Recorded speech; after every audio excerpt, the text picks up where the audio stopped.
find any bread. I want no trouble. This is not your business, Long Pig.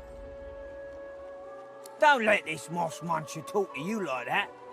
Especially a cheapskate like this. An intense-looking man steps between the thug and the elf and rolls up his sleeves, revealing well-muscled and heavily scarred arms. You recognize him. It's Ifan, who you met aboard the ship on the way here. Just stand aside, won't you, mate?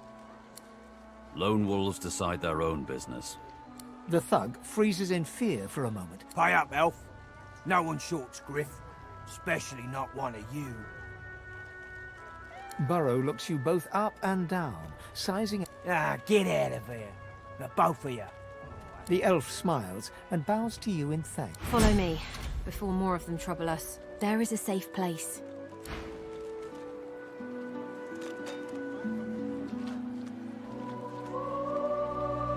Ifan rolls his sleeves back down. He nods at you. Good work there. Good work. I can tell you've got chops. He stretches out one rough hand to shake yours. He grips your hand tight as a vice and shakes it, hard. Say, you don't look all that busy now that we're safely on dry land. I could use someone to watch my back, and it looks like you could use someone to watch yours.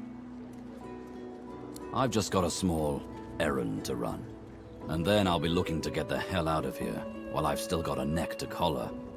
How about we stick together until we get out of this place?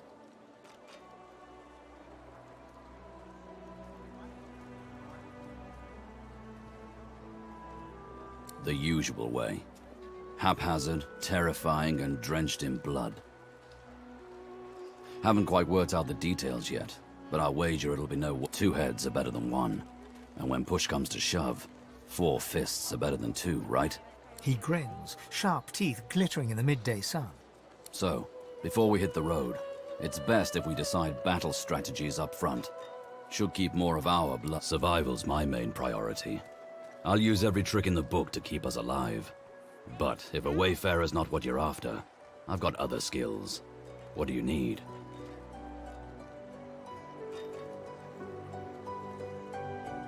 Can do. Onward. He scans the horizon for threats with one green eye, then nods back. Right you are. Lead the way.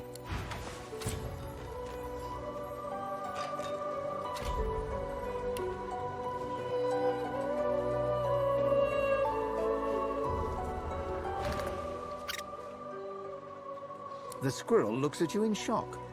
Are you sure you want to chase him away?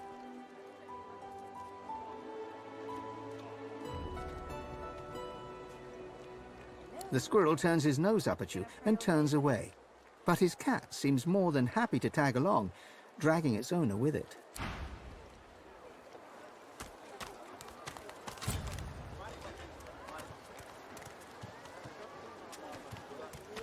Is that indigestion, or is it...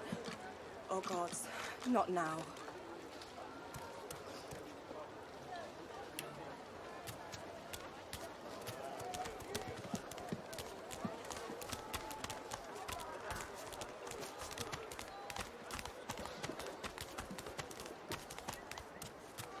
The Magister stares at the ground, unaware of your presence. With a start, she looks up and realizes someone is standing right beside her. The Divine is dead. The Bishop is all we have left. It'll be a last as well. Her voice trails to silence, and she resumes staring at the ground. I do wish Alexander would ascend sooner rather than later. They say his powers are not developing as they should. They blame the Voidwoken. But we need his powers to develop so that it's quite the pickle.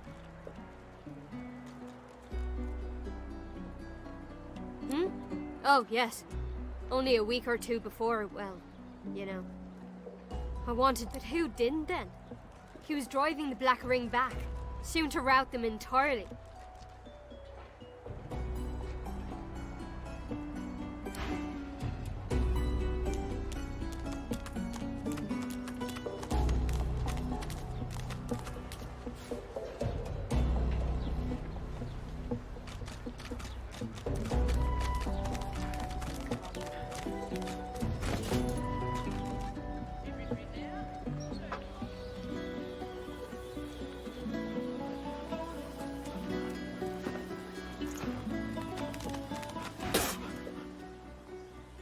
Watch yourself, boy.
Indigestion, or is it... Oh, God. Not now.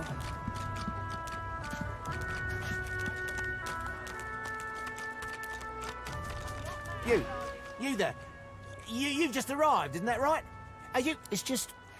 I've a proposition. Something very worth knowing. But it's hardly a group affair. I only need one.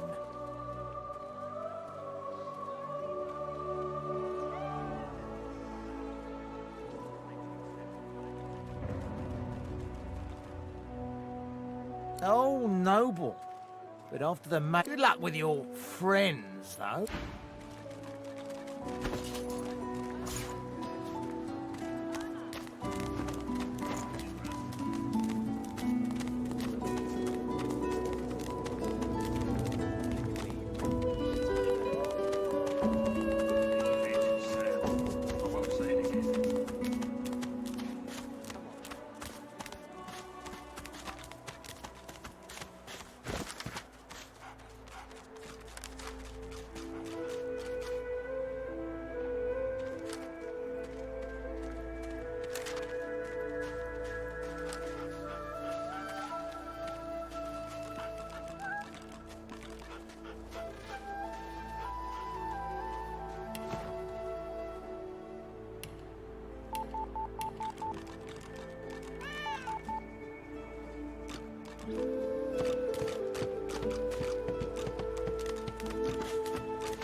The old dog whimpers sadly.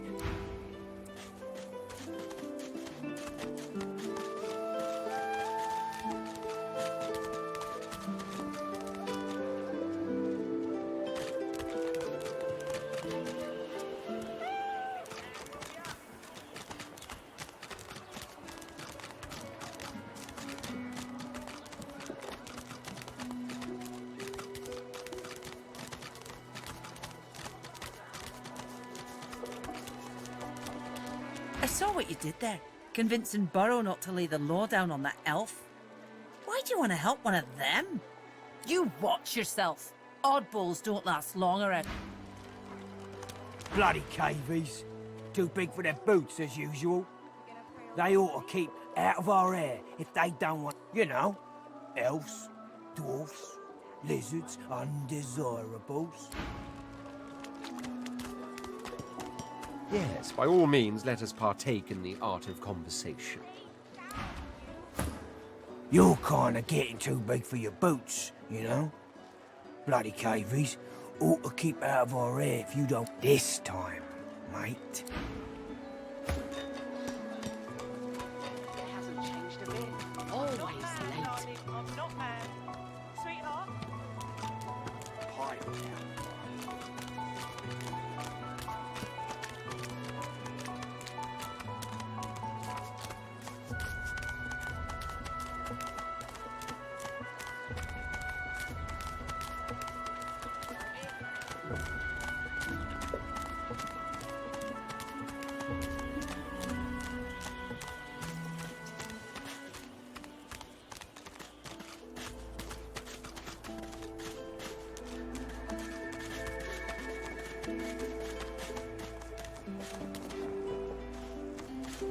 Is that thing eating corpses?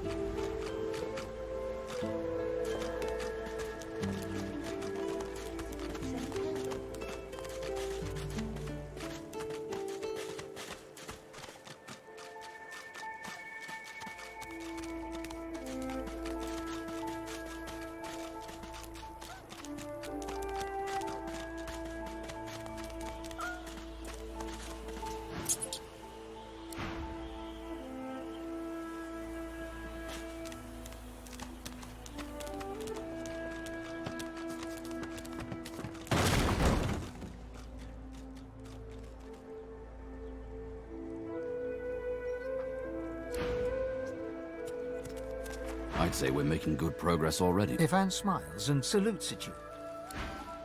Amid the squalor of Fort Joy, you suddenly spot an elf with diamond features, regal and radiant, but cold too, and sharper than any knife. She was the one who sat rolling dice in the ship that went under. Her eyes are focused on a lizard some distance away, and you get the distinct feeling he's an unfortunate man indeed to be trapped in her tiger-like gaze. No sooner have these words left your mouth than she turns about and grabs you in a stranglehold. You feel the tip of a long needle being pushed a little ways. You caught me off guard. No one catches me off guard. Better tell me who you really are, so I can decide your fate here and now.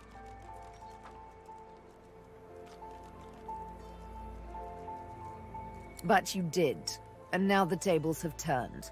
You look quite startled. A push, a pivot, and now you suddenly face her. The needle still all too deeply embedded in the side of your throat. Despite the precariousness of your situation, you notice something that remained undetected in the gloom of the ship. A flaw in her diamond features. A curiously shaped scar. Let me tell you a little story. Once upon a bad old time, a lizard cut this thing, this living scar, into my... But now I'm free, of sorts. And I've traced that lizard here, to Fort Joy. I intend to raise the subject with him.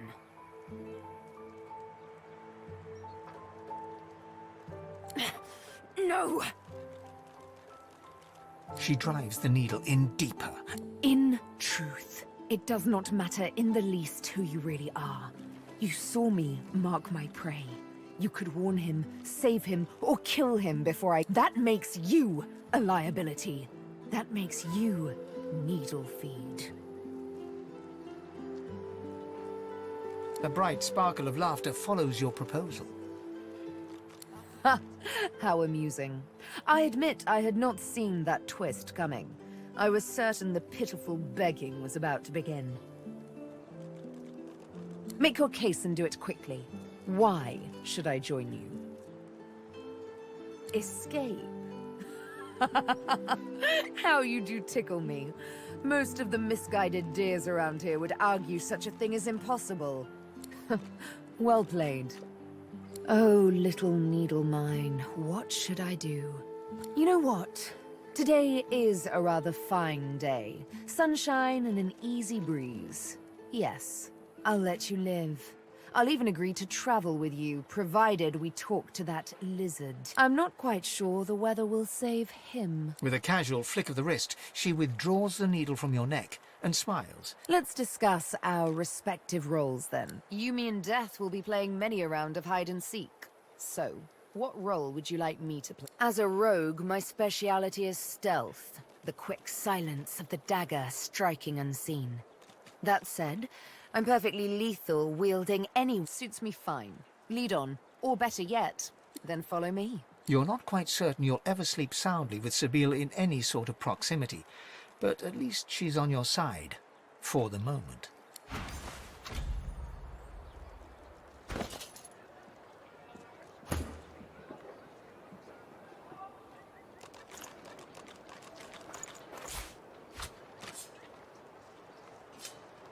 Here's the goods.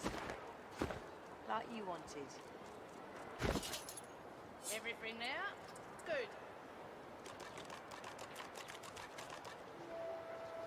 As the dead man's flesh slides down your throat, you feel his consciousness enter yours. His memories are yours to experience. You are Finn.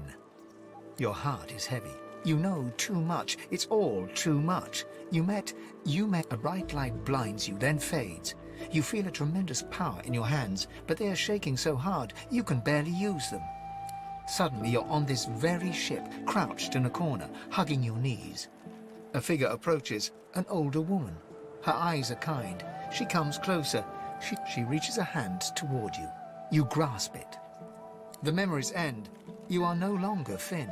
You return to yourself with a jolt.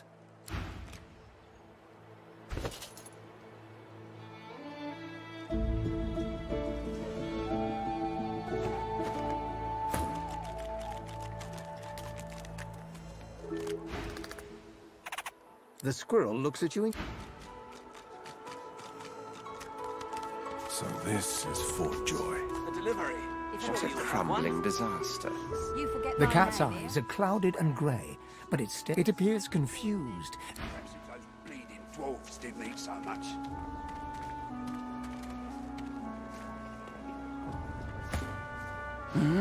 Oh, excuse me. Oh, I'm very...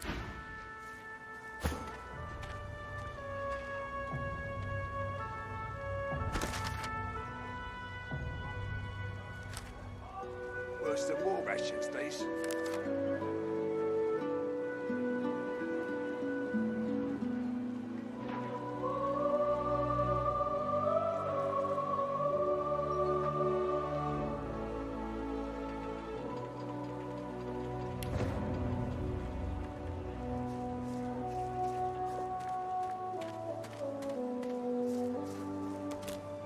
If a magister finds this on you, you forget my name, eh?